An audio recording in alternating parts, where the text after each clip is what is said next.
videolõunatund Nõmme raadios.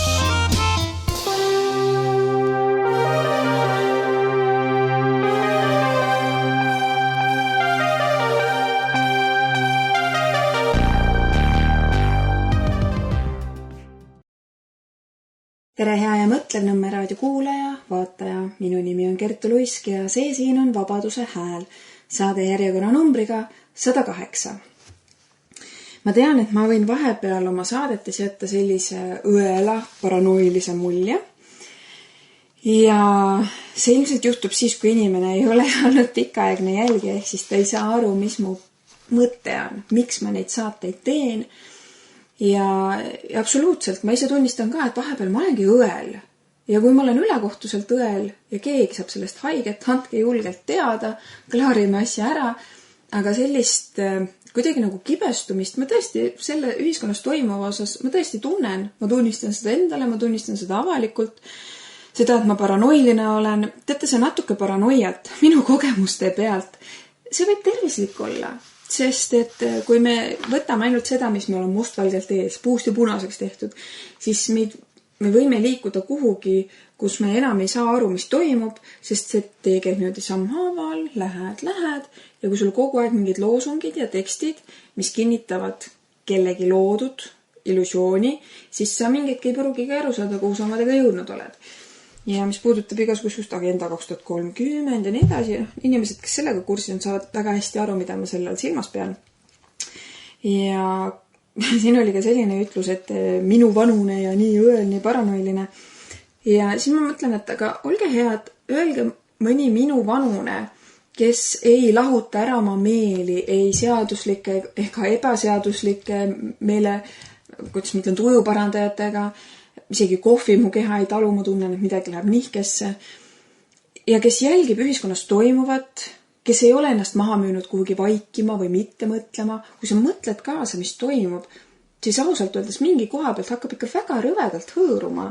Ja eks on minu selline ka vaimne praktika vist suuta ennast niimoodi ära maandada, ära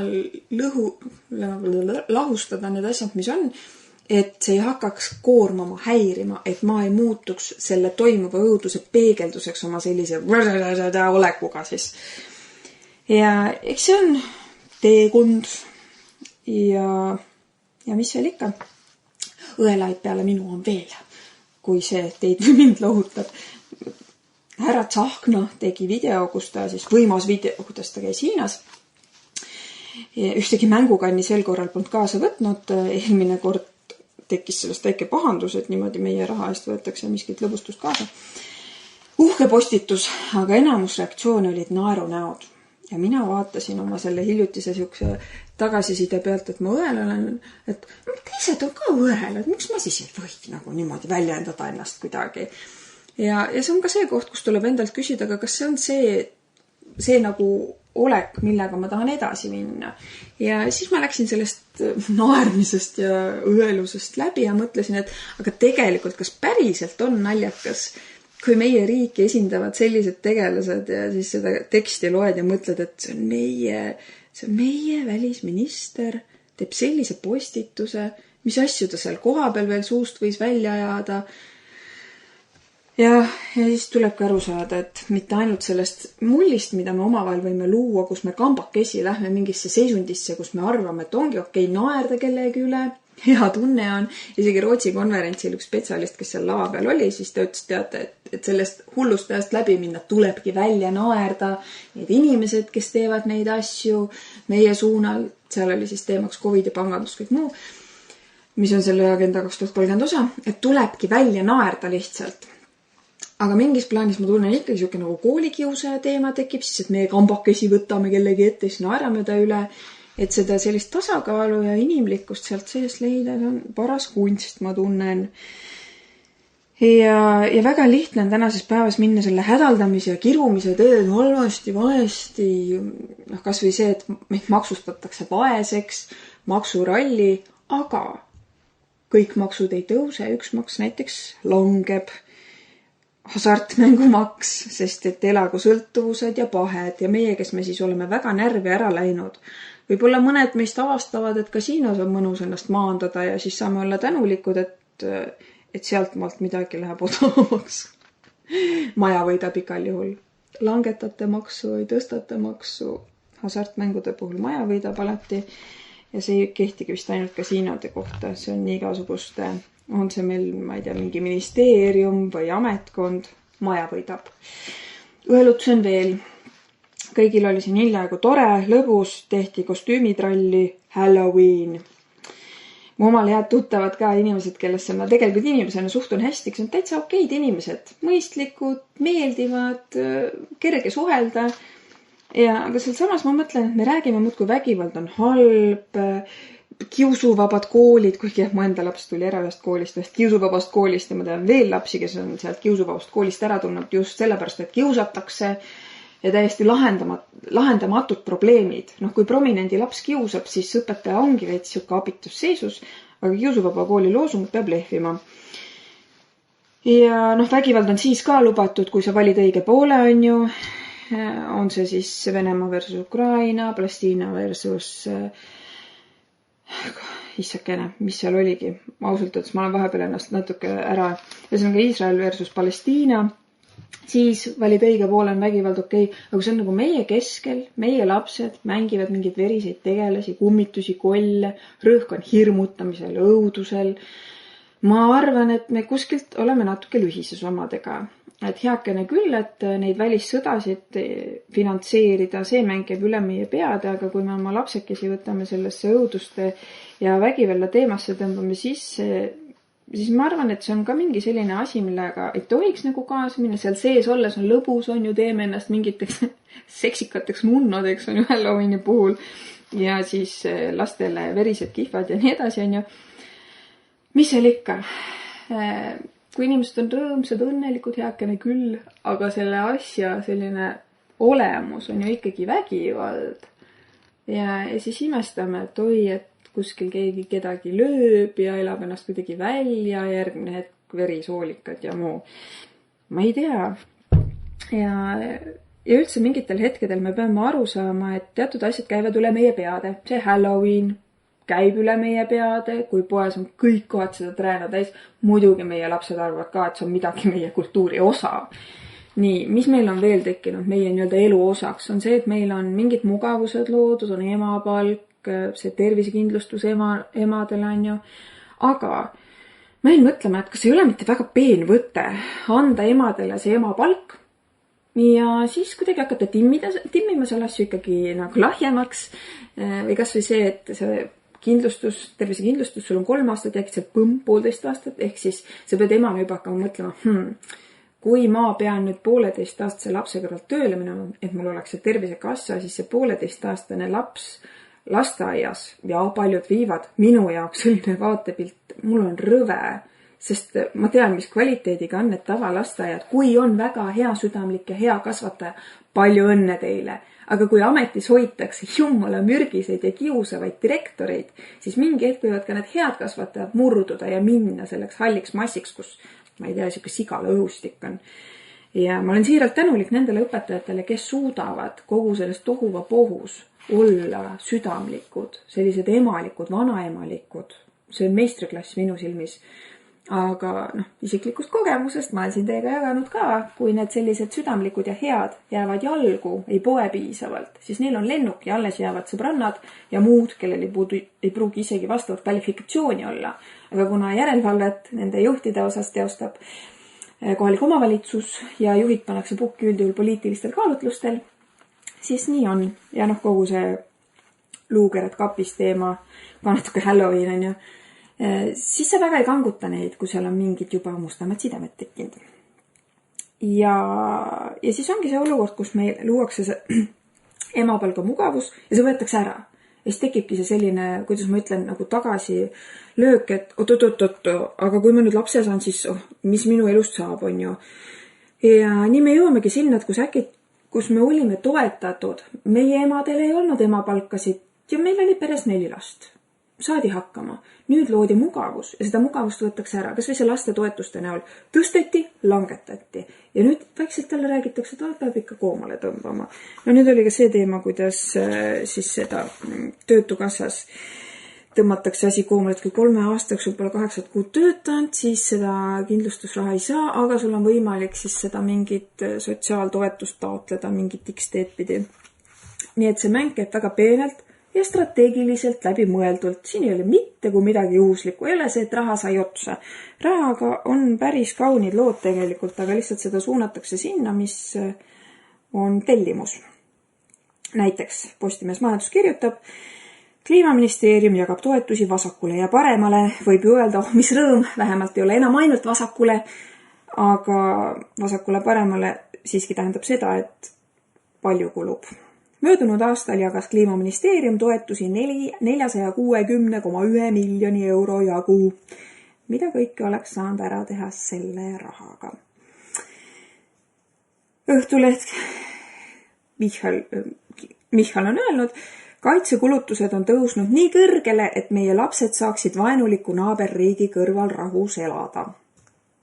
Palju õnne siis meie lastele. Delfi kirjutab, Riigikaitsekomisjoni põrmustava raport, Kaitsevägi ei suudaks varasemate otsuste tõttu võimalikku sõda võita. Ja võta siis nüüd näpust, et kui see lapsevanem loeb seda pealkirja ja mõtleb, tegelikult on veits jant, on ju, aga lastel on selgeks tehtud, et nemad saavad rahus elada, siis on ju kõik hästi, on ju. Ja minul tekkis küsimus.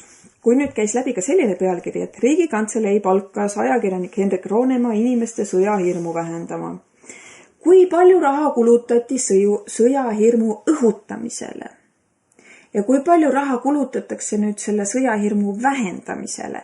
Mis see summa on? Ja mida kõike oleks saanud selle raha eest ära teha? Jah, võib-olla oleks saanud säilitada neid mugavusi meil, aga kuni meie valitsused ja omavalitsused tegutsevad selle taktikepi järgi, mis tuleb kuskilt mujalt poolt, siis inimesed, meie ülesanne on igasugustest mugavustest distantsi hoida natuke. Väga meeldiv, saab mingit toetust, on ju, pean silmas siin näiteks mingit peretoetust, järgmine küll on see toetus, aga ma pean kogu aeg arvestama sellega, et järgmine hetk seda ei pruugi üldse olla. Järgmine hetk võidakse öelda, et toetust saavad ainult need, kes on kiibistavad. Ja see kõlab nagu mingi vandenõuteooria, kiibistavad. Nii, kõigepealt kiibistati loomisest vaja, nüüd on inimesi juba kiibistatud, aastaid tagasi oli mingi video, kus isegi paigaldati Ingerile siia käe sisse kiip, sest selleks saab uksi avada. Ma arvan, et selle kiibiga saab väga palju muid asju ka teha. Inimesega, mitte inimene selle kiibiga siis.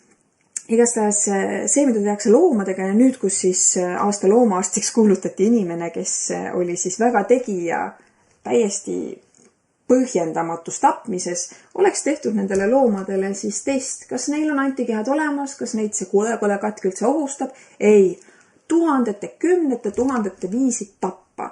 Ja aasta loomaarst aktsiooni juures, kus öeldi, et jaa, et see sigade arv tõusis ka seetõttu, et tapmise käigus osad siis poegisid.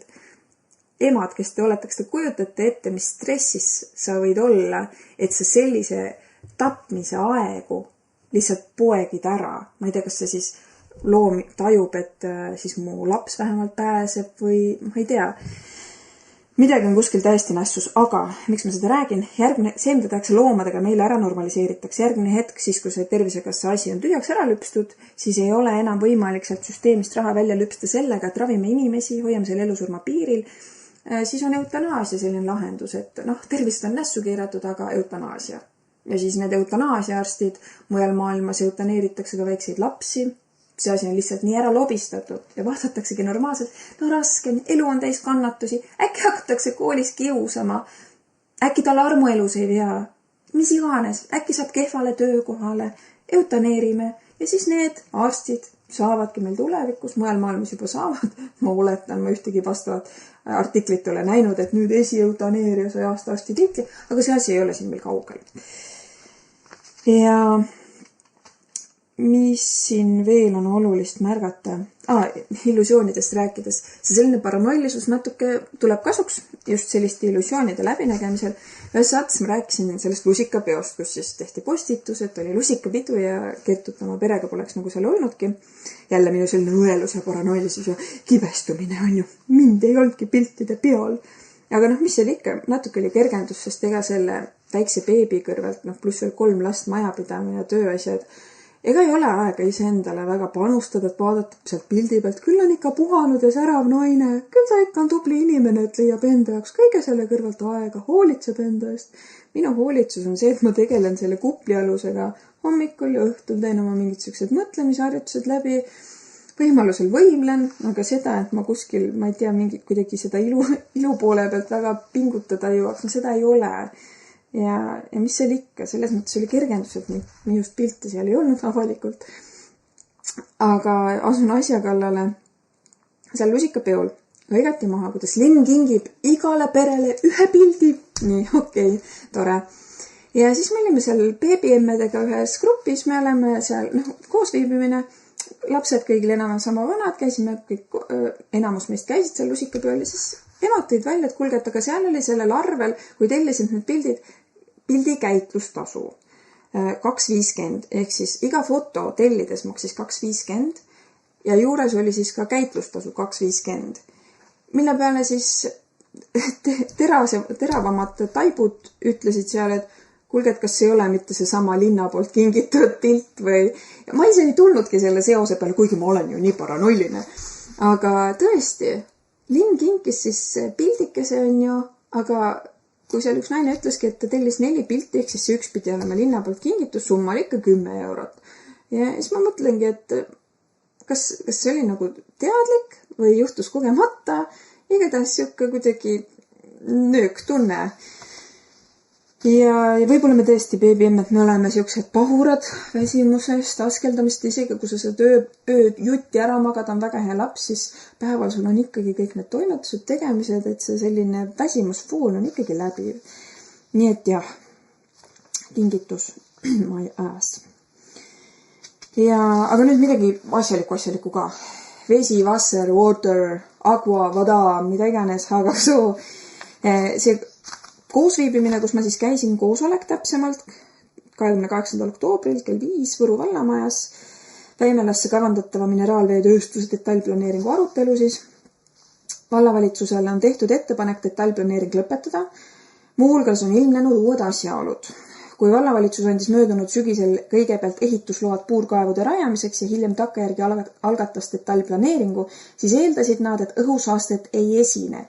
Nii näiteks kirjutati vallavalitsuse korralduse lisas, mineraal- ja joogivee tehases tootmise ja käivitamisega ei kaasne eeldatavalt olulisi kahjulikke tagajärgi nagu vee, pinnase või õhusaastatus, jäätmeteke, müra, vibratsioon, valgus, soojus, kiirgus ja lõhn, sest tegevuse iseloom ei eelda seda. Kavandatav tegevus ei põhjusta kasutusperioodil märkimisväärselt õhusaastet. Kuna ala väljaarendamisel suureneb liikluskoormus alal, siis peamine kasutus- ja ehitusperioodi õhusaaste on seotud sisepõlemismootoritest õhku paisatavate heitgaaside ja tolmuga. Eeldatavalt ei kaasne mineraal- ja joogivee tehases tootmise käivitamisega hoonest tulenevat õhusaastet. Eeldati, et ei teki seda õhusaastet, aga inimestel tekkisid ka tervisehäired. See, mis ma just ette teile lugesin, see on Tiiu Ritari postitusest Facebooki grupist Nursipalu, Väimele ja Võrumaa kaitseks. Ja arendaja kusjuures ei eita saaste esinemist. See on ka kohtule esitatud väävelvesiniku saaste võimaliku leviala kaardil kirjas, millega tegeleb vallavalitsus, huvitav. Õhusaaste esineb nii puuraukude rajamise ajal, kui jääks püsima ka mineraalvee tootmise käigus. See ei kao, sest välja pumbatud veest aereeritakse mürgine gaas, väävelvesinik, samuti on vald eksitanud avalikkust välja pumbatava vee kogusega. Vallavalitsuse korralduses on räägitud kogumahust 900 kuupmeetrit ööpäevas. Puurkaevu projektist selgub, et maht on 2880 kuupmeetrit ööpäevas. Kuna uuringud puuduvad, siis ei tea keegi, kuidas selline hiidtööstus saaks mõjutama Võrumaa veerežiimi. Mitte keegi ei tea, mis hakkab juhtuma kaevudega, mis on siis ümbruses inimestel, kas nad äkki tühjaks jäävad. Aga mis seisus meie vesi üldse tänasel päeval on? Ma juba siin Nursipalu 2.0 alguse aegu kuulsin, et meil isegi ei räägita, kui kehv seis tegelikult on. Ja seal samas Nursipalu, Väimele ja Võrumaa kaitseks grupis on kaart, mis pärineb Riigikontrolli aruandest Riigikogule ja sellel on näha, et Võru ümbruse põhjavesi on punases ehk halvas seisundis ja see pärineb aastast 2018. ja Tiiu Ritter jäi selge, et mis elemendid need on, mis vee niimoodi halvaks teevad, mis reostust, kust see pärineb. Ei Riigikontroll ega Kliimaministeeriumi veeinimesed ei osanud öelda. Lihtsalt oletati, et äkki põllumajandustegevus oletati. Aga kohalikud arvavad, et tegemist võib olla nõukogudeaegsete raketibaaside tagajärgedega. Ja nõukogude raketivägedes teeninud mehed on rääkinud, et raketisahtid olid täis mehaanilisi lifte, tõstukeid, kütuse ja oksudeerijate torustikke, hüdraulikasüsteeme, mis liikusid õli abil. Eestis on mitmeid uuringuid ja aruandeid, mis kinnitavad, et endiste nõukogude sõjaväebaaside, sealhulgas raketibaaside ümbruses esines keskkonnareostust õlide, raketikütuste ja muu sellise näol. Ja kas te arvate, et see Ameerika baas, sest leping ja välismeedias öeldakse selle kohta Ameerika baas, kas see on midagi ökot või võib-olla tõesti on, sest me oleme ikkagi Euroopa Liidu maheala.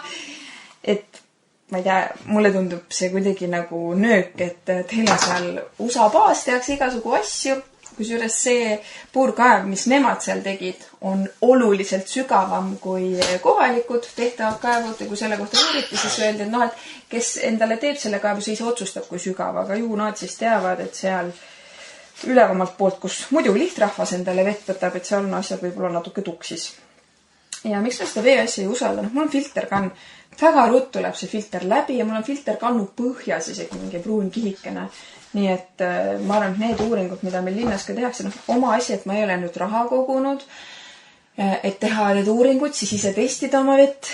Ei ole jah, tõesti sellist rahalist võimekust hetkel ja siis ma lihtsalt natuke loodan, et äkki see filterkann midagi teeb paremaks. Ja nüüd asudes selle veeteema juurde, siis see USA baasi rajatud puurkaev, see veekasutus, see jääb väga palju alla meie linnas kasutatavale veele, kuigi meil on 10 000 pluss inimest. Aga kui siin on kogemata välja öeldud, et plaan on 5000 liitlasväelast, siis jah, inimest. Siin muidugi toodi välja, et see tankide pesu, et see võtab metsikult vett. Aga kui seda asja tutvustati, mis seal toimub, siis tuli välja, et see tanki pesuvesi juhitakse sinna samasesse kraavidesse ja maheala. Ja mis veel siin veealal? VRI, Maailma Ressursi Instituudi andmetel. No mis on? Said ikka kohaseks. No tule siis. Selle VRI andmetel on aastaks 2040 Eestis tugev veestress. Kogu Eesti on punases. Hetkel on mingid paigad Eestis siis nii-öelda punases ja need andmed pärinevad aastast 2015. E-valitsus ega omavalitsused ei ole sel teemal midagi ette võtnud. Vastupidi, pärituult igasugu sellistele tegemistele nagu siis see samune. Ja see, et see kaart on selline punane, ma arvan, et päriselt ongi asjad kehvasti, aga miks sellest üldse niimoodi natukenegi räägitakse, on ilmselt see, et mingi hetk tuleb öelda, et veega on kehvasti ja teie kaevud võivad olla see probleem.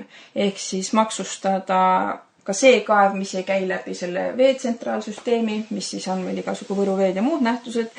Et öeldagi, et kui sa endale ise puurkaevu teed või oma kaevukese, siis ka see tuleb meie ühise ressursi ehk vee arvelt ja sellest tuleb maksta.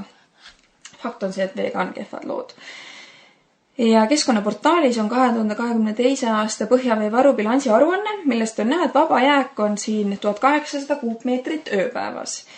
Kui nüüd sellest maha võtta see Tsiatsungõlmaga, mis tehti, puurkaev, ehk siis Reedo, sest ameeriklastel oleks lihtsam öelda, kus nad on, mis ehitati eelmisel aastal, see on siis circa 800 kuupmeetrit ööpäevas, siis Cone Foresti maksimaalselt planeeritud maht 2880 kuupmeetrit ööpäevas ei venita mitte kuidagi ennast välja. See venitab ennast ainult siis välja, kui ongi ükskõik. Või siin on mingi muu kala, aga selle kala juurde ma tulen saate lõpus. Ja see, kuidas vald teeb katet, see meenutab mulle seda, kui vallavanem muutus arendajaks, ehk siis kui oli siin ühe kohaliku karjääri teemal koosolek, siis vallavanem oli arendaja ja kui öeldi, kus siis valla esindajaid on, pole, vallavanem istub laua taga ja tema on arendaja nüüd, läheb uksest välja, paneb teist värvi lipsu ette, tuleb tagasi ja siis ta on vallavanem. Ja tema südameasi on hoolitseda selle eest, et valla elanikel oleks hea. Ja sel korral siis oli abivallavanem nagu ärimeestel parem käsi. Ta küll väitis, et ei ole.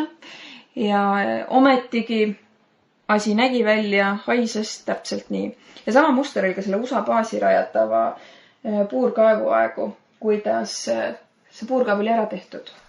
Tagant järgi siis Keskkonnaamet sai seal Erkiki, kes seal kõik koos olid, saime kokku ja küsisin, et kas mina võin ka nii teha, et panen kaevu püsti ja siis küsin teilt, kas võib, mille peale siis seal ametnik ütles, et see maksis väga palju ja justkui, et anname ikka loakese ära. Minu arust need asjad nii tohiks käia, seda enam, et maksis palju, aga meie raha. Ja sellise sigaduse eest, et luba pole ja tehakse ära, ma arvan, et peaks karistama kedagi, mitte siin päri tuuletama hakkama. Aga tagasi selle Väimelas toimuva juurde, see, kuidas vallavanem seal, eksport on ju hea ja see roll, nagu täpselt jälle mingi sketšisaates oled, kus on siis see vallavanem, kus on, no nii vallavanem, et on kohe, abivallavanem. Aga õhustik oli selline, nagu ta väga tahaks olla vallavanem. Igastahes see ärimehe jutt, kuidas 60 töökohta tuleb ja abivallavanem haaras sellest nii kinni, et 60 töökohta, see on ikka väga hea asi. See ärimees on natuke kahtlane, minu siuke vaistu pealt ja teadaolevate faktide põhjal ongi kahtlane ja siis tema juttu niimoodi uskuda, et 60 töökohta, väga hea. Ja kui see siis see samune firma esindaja seal hakkas rääkima, siis ta oli kõigist kõige valjem, kogu õhtu peal ei olnud mitte keegi nii vali kui tema, vali ja ülbe. Ja kui talle öeldi, et miks nii, et võiks nagu viisakamalt, siis ta ütles, et tema poleks elus nii kaugele jõudnud, kui ta poleks selline. Ja mina mõtlen, et ärge siis heitke kohalikele ette, et meie igasugu lolluste ja hetkeliste heaoluliste pikas plaanis hävingute peale oleme sellised vastuhakkajad. Sest kui me oleks sellised, siis oleks see maa, see piirkond hukule määratud. Nii et kui ärimehel on vaja selline, et jõuda kaugele, siis meil on vaja olla sellised, et see piirkond päästa selliste eest. Väga lihtne.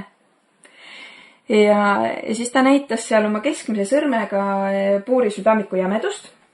Tegelikult 2 keskmise sõrmega, üks oli laua peal, teine oli õhus püsti. Tükk aega oli, et me saaks ikkagi veenduda, kui jäme see puurisüdamik on.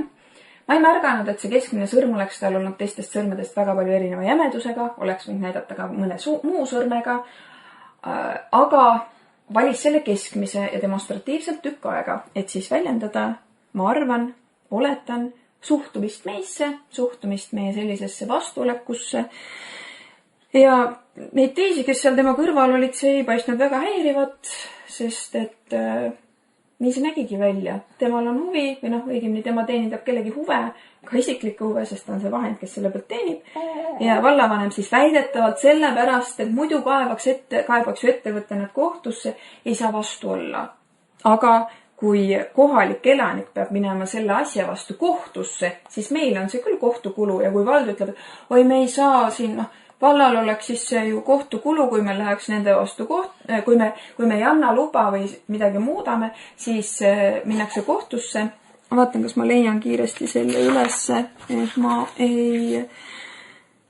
küsimusele, miks ei saa planeeringut ära lõpetada, vastas Juhansoo, et arendaja kaebaks siis vallavalitsuse kohtusse ja siis tuleks kohtukulud. Aga kui praegu me maksame igal juhul maksumaksja rahaga kinni, lihtsalt ise vabatahtlikult niimoodi, seda kohtuasja ma ei tea, äkki oleks ikka vallaasi rahva eest seista. Seal peaks olema ju rahvaesindajad ja muud sellised nähtused. Aga ei. Ja mis veel mind veenis, et ta ei ole seal objektiivne, oli see, kui kirjeldati neid kohalikke terviseprobleeme, mille peale siis ta ütles, et jah, paneme protokolli kirja, et arvamus. Aga see ei ole ju arvamus, see on fakt. Kui mitu inimest pöördus oma terviseprobleemidega isegi arstiabi poole, siis järelikult see on lihtsalt midagi muu seas. Ja mõtlesingi otse, et siis on see ju fakt, mitte arvamus. Me ju ei tea, kust see väävel vesiniku asi, see võis ka mujalt tulla, on ju. Kaevandatakse, õhus on see mädamuna lõhn, inimesed olid seal mitu päeva raidet otsinud, sest kust see hais tuleb. Ja olidki terviseprobleemid esinesid ja võib-olla see tuli kuskilt mujalt, mitte selle ärimehe siis tegevusest, on ju. Ja ma vaatan, mis siin veel huvitavat olulist on, mida teiega jagada. Ja miks ma ütlen kahtlane ärimees ja miks ka teised on öelnud, et kahtlane ärimees, sest et sellel ettevõttel Cone Forest on 0 töötajat ja 0 riigi maksu makstud ja see esindaja seal, kellel väidetavalt oli vastav volitused seal viibida, selle volitusega asjad päris korras ei olnud.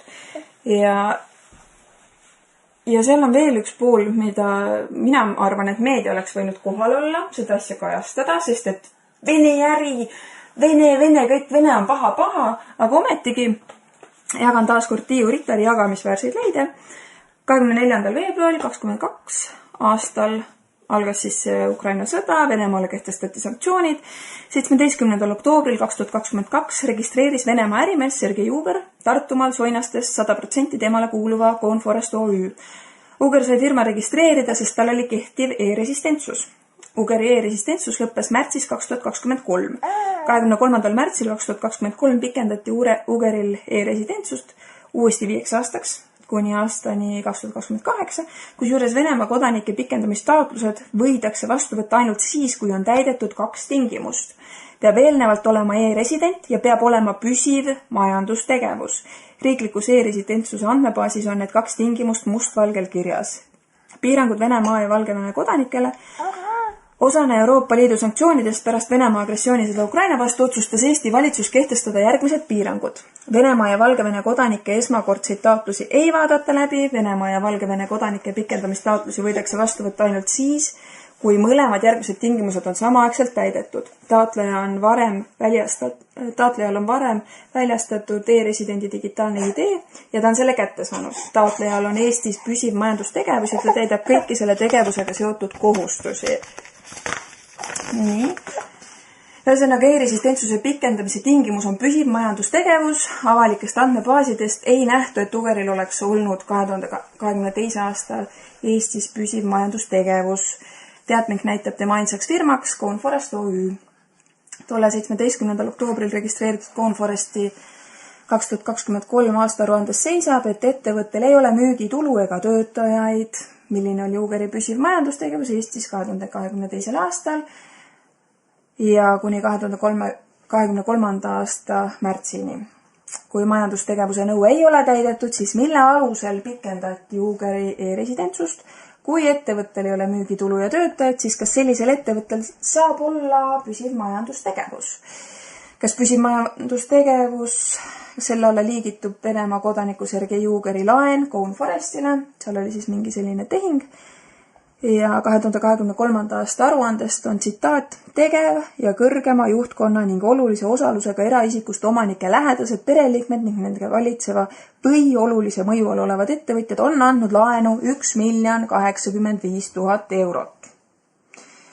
Ja siin on veel üks huvitav aspekt. Eesti Kaubandus- ja Tööstuskoja kodulehel seisab: alates 27. märtsist 2023 ei ole Venemaa kodanikel ja elanikel lubatud kuuluda selliste Euroopa Liidus registreeritud ettevõtete juhatusse, mis omavad elutähtsat taristut või osutavad elutähtsat teenust. Ja mina mõtlen, et põhjavesi on elutähtis. Mulle väga meeldib, et Tiiu Rittari sel teemal on nii põhjalikult kõiki neid asju võtnud lahata. Sest see on midagi, mida ma ise mõtlesin, et kui Tiiu seda ei teeks, kes teeks? Et mina lihtsalt astusin nii-öelda ree peale, sest seda sellist aega ja mahti, et ise sellega tegeleda, ei ole. Ja praegu ma kasutan lihtsalt seda võimalust, et mul on see eeter, et teiega jagada, mis asju aetakse ja mis iganes piirkonnast Eestis elate, jälgige, sest sellist sigatsemist võib toimuda ükskõik kus, sest mulle tundub, et meil on suht igal pool just sellised omavalitsused, kes väidetavalt siis muidu kaevatakse kohtusse, mis iganes asjade pärast on need omavalitsused kohut käinud, aga antud juhul, kus see e-residentsuse mingi kummaline aspekt tuleb mängu, siis mõtlen, et võib-olla see on kuskilt mujalt natuke niimoodi pärituuletatud. Ja küsimusi jäi see lõhku rohkem, kui oli vastuseid.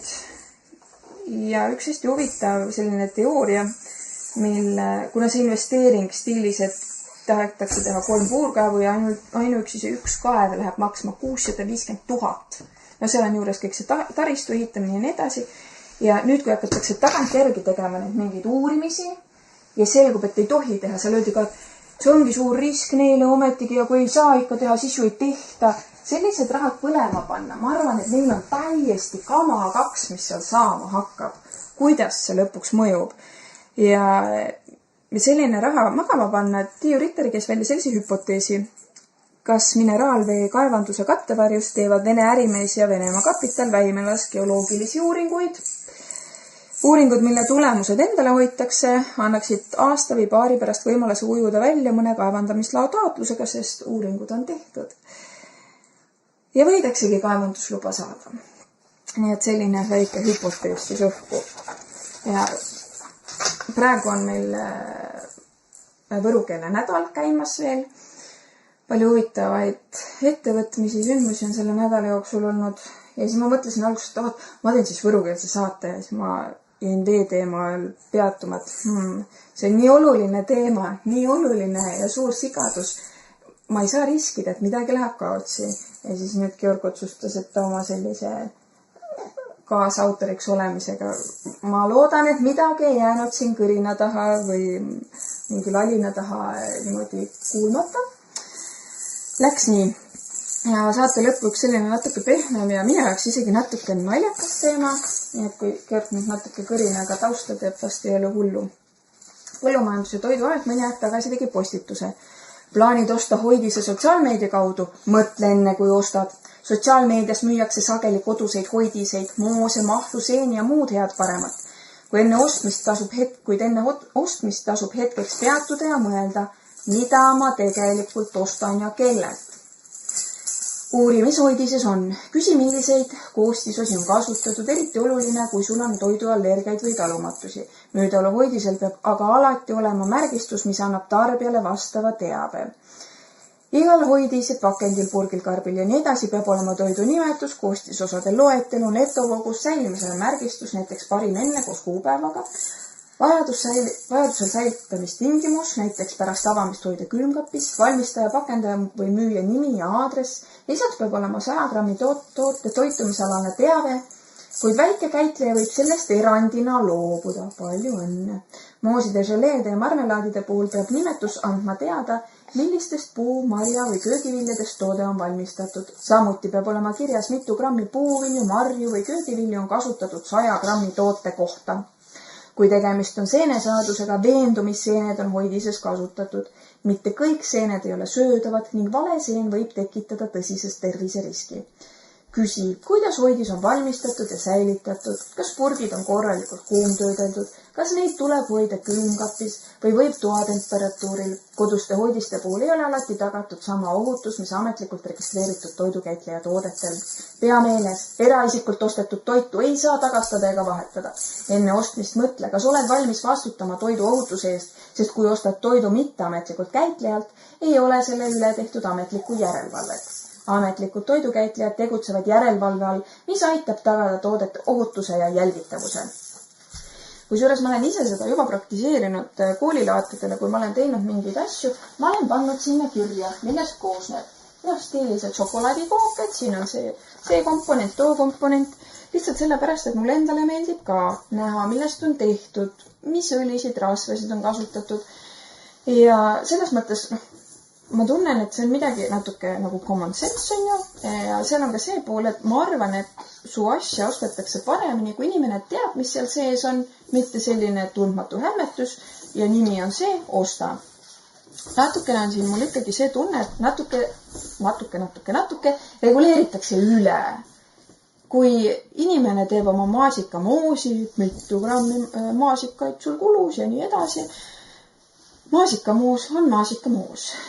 Ja selline, kuidas ma ütlen, äkki on valed seened. Me jõuame sinna kohta, kus tulevadki peale need, kes ei tunnegi seeni äkki ja võivadki seal teha. Ma kuulsin, et kärbses on midagi põnevat ja huvitavalt mõjuvat, et kärbsesene moosi. Aga see on võib-olla seotud natuke ka sellega, et inimesed lihtsalt muutuvadki rumalamaks ja võib-olla on vaja natuke abi. Aga teisest küljest vaatan mina siis neid poes reguleeritud ja korrektselt tehtud toiduaineid.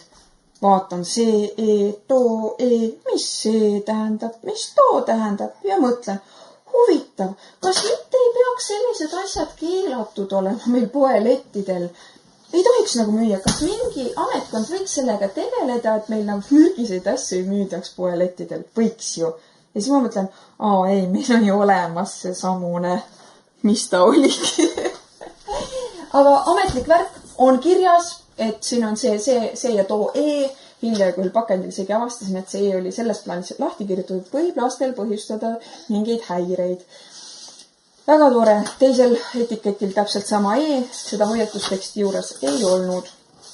Ja miks siis meie see samune ametkond, kes muretseb maasikamoosi ja mingite hämmatuste pärast, miks ta siis ei tegele nende mürgiste asjadega? Aga nad ometigi ei lähe suurkorporatsioonide vastu. Ja kui palju meil on üldse toidupoes alles jäänud neid tooteid, mis on päris väikeettevõtetelt, kaunis vähe võrreldes selle ülejäänud toodanguga, ongi mingid eraldi letikesed, kus on seda kohalikku kraami, aga suurest luust need ettevõtted on koondunud suurkorporatsioonide kätte ja neid ostetakse järjest kokku, sest majandustegevus meil Eestis on täpselt nii toetatud, et toetatakse vabadust, ettevõtlusvabadust, kui sa veel oled punnitanud mingit ettevõtet pidada, siis järjest pankrot, kuigi tegemist on olnud täiesti professionaalidega omal alal, aastakümnete kogemustega mõndadel puhkudel isegi, ja sa lihtsalt selles majanduskliimas ei pea vastu.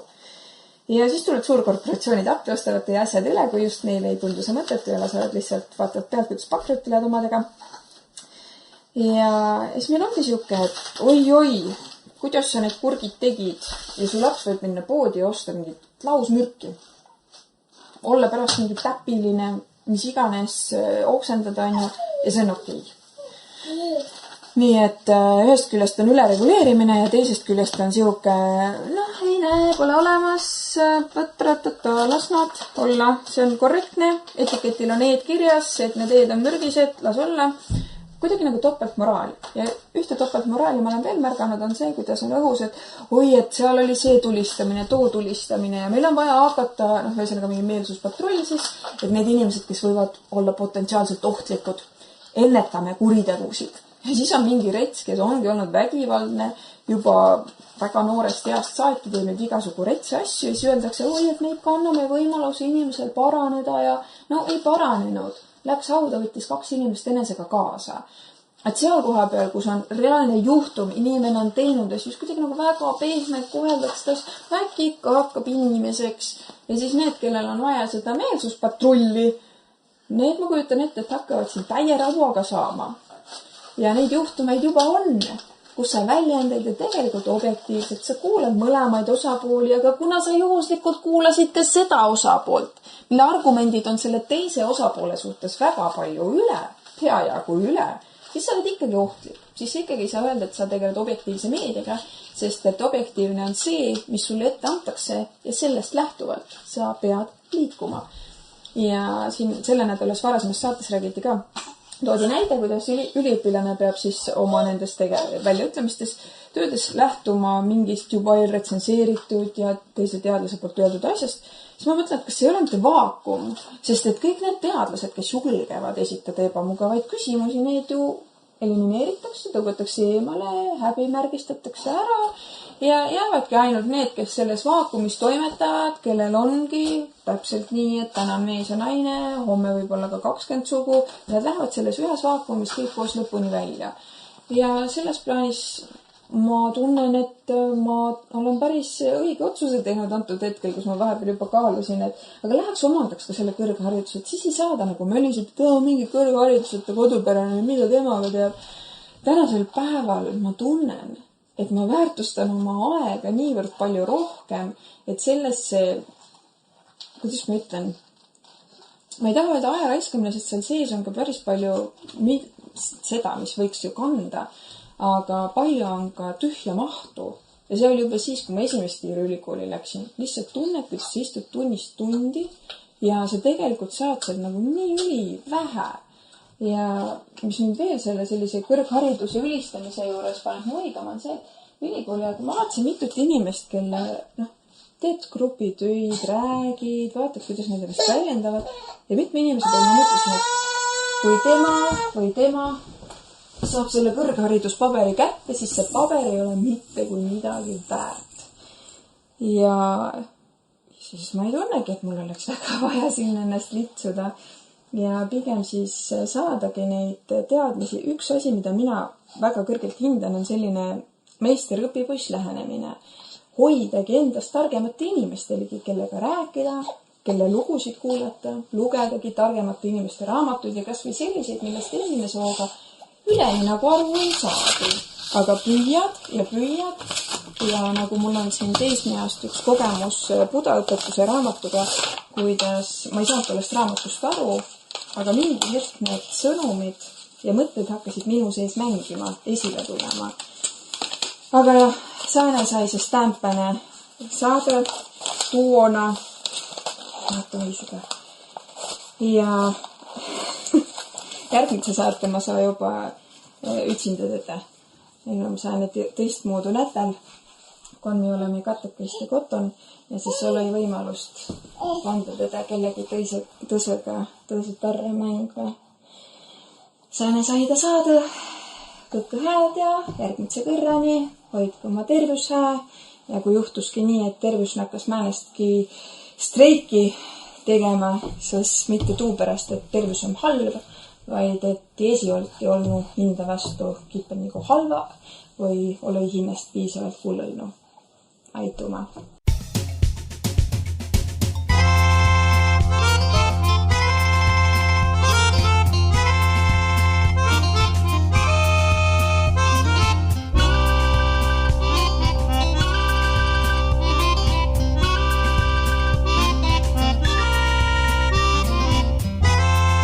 Saade on salvestatud 2025. aastal.